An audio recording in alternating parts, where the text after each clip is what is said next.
Processing the Trev Alberts decision is okay. What does Matt Rhule do with this? What is his future look like? What does he think? And it was important for him to confirm his loyalty to the program, his commitment here.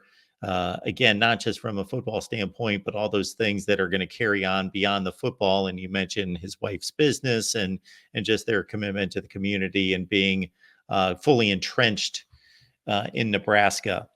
And also, what hit me was, and this is nothing new from listening to Matt Rhule, but one of his other pillars of his press conference, and don't believe I heard all of it, but he went the competition route about how we continue to build a competitive culture here, and these guys are getting used to competing at stuff they don't even like or don't even care about, but they care about it now because everything's a competition and we want them to be competitors in every aspect of life.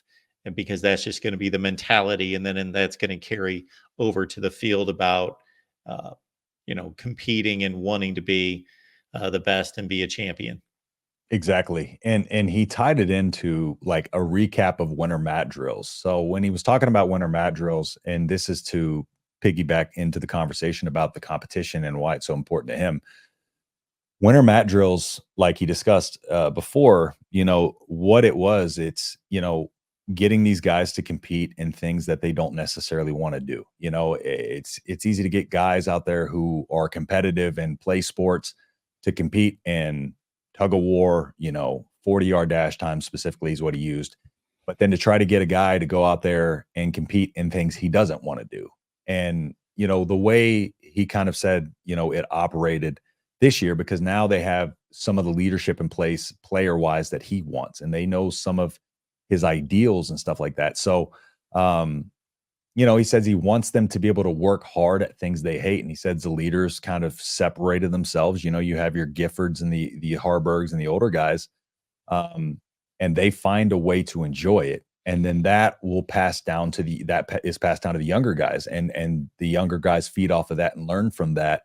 And that way, when they get into spring ball, which is coming up now, that's going to be competitive in the more fun way. They're still going to be doing, because he's still a believer in, to get better at football, you got to play football, and he, there's a lot of improvements in terms of, he mentioned athleticism increase, secondary depth, running back room increase. He specifically mentioned with the athleticism stuff, because that's been a key part of his recruiting, is just recruiting on athleticism, not necessarily talent, because again, he says athleticism has a ceiling, but talent can always be developed more.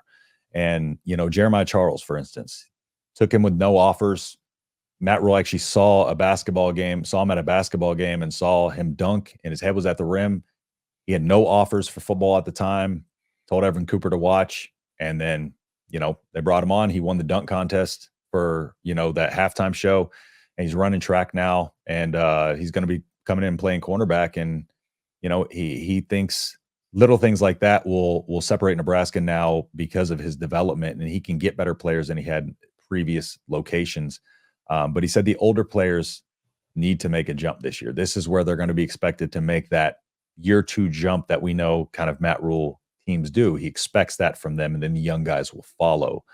But yeah, he's just adamant that, and it's true. You don't know what these guys are like. You can see what they're like as competitors, as people, as leaders, but you still got to see him play football. So he's excited to see that. And he says it's high expectations this year.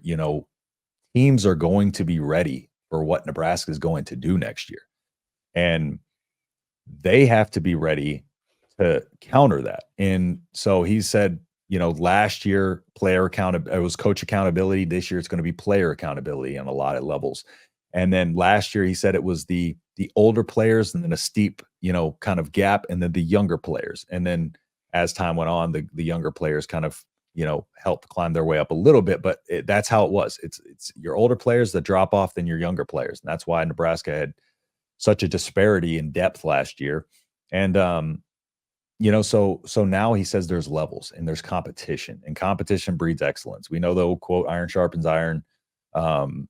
It really, pressure makes diamonds. It's one of those things where it's like when I put it in this way all the time. I was a cross country runner in high school, believe it or not. I played soccer and ran cross country. I also played football though. I was a DB though, because I was skinnier.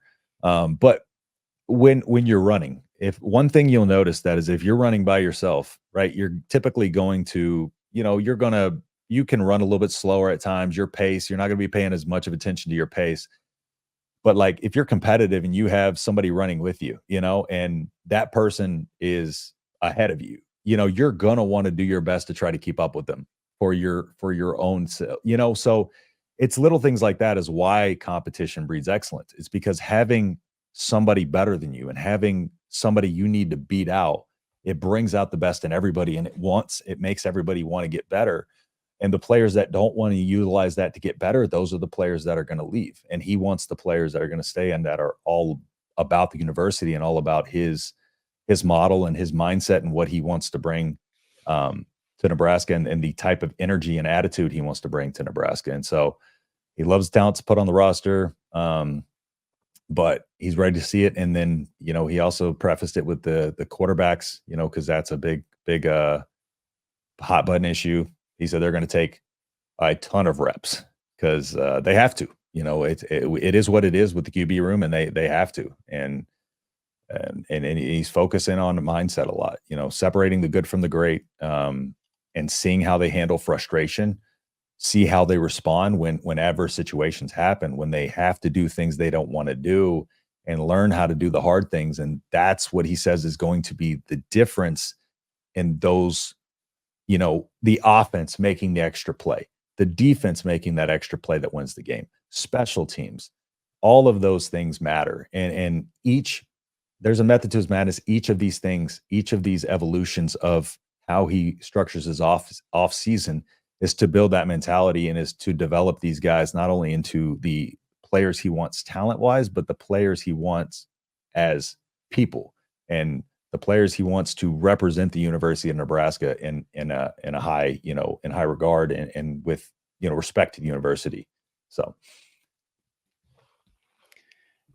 got our buddy Sonny Verma stopping by from the Illini cast in the Big Ten show, and Sonny breaking the news here. I didn't know if I was allowed, so now yeah, that Sonny's put it out I there. gave it to him earlier just because I was like, no family on here. So, we're trying to keep it low key from friends and some family. And then we're going to post it. We're just going to drop it on people.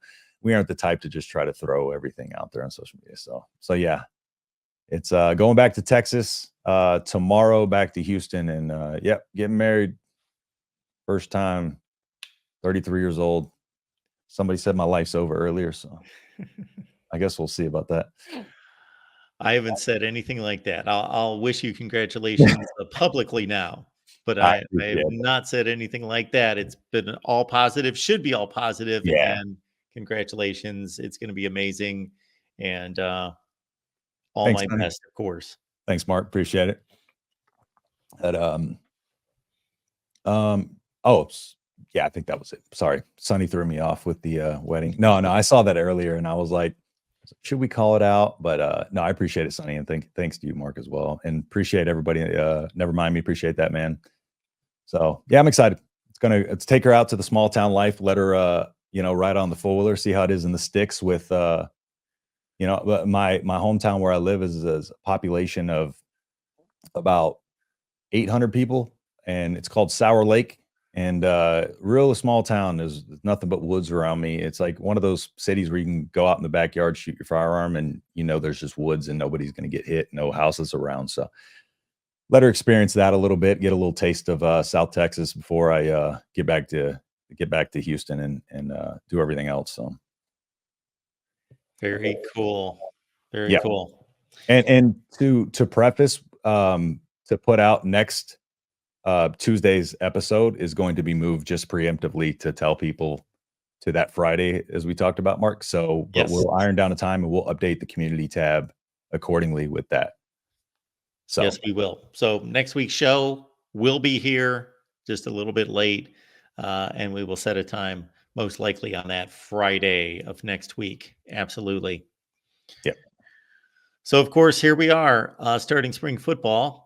Yeah. And so, based on what Matt Rhule had to say and your own curiosity about this team and how it's going to develop, what are your top storylines? Yeah, and one thing I will put out, Dion just dropped that question in here. The stadium renovation is halted and won't happen as originally planned. Oh, and congrats. Thank you, brother. Appreciate it. He did get a question about that as well, as far as the stadium renovations go. And kind of what he said is he's not 100% sure where that stands. He said it's too political for him to worry about. We've heard that word a lot this week. And he's just worried about the on-field production. So, they try to get some answers on that and some updates on that, but he wasn't really able to provide some. And I'm sure that won't be addressed until a new AD gets in here and starts discussing with them. So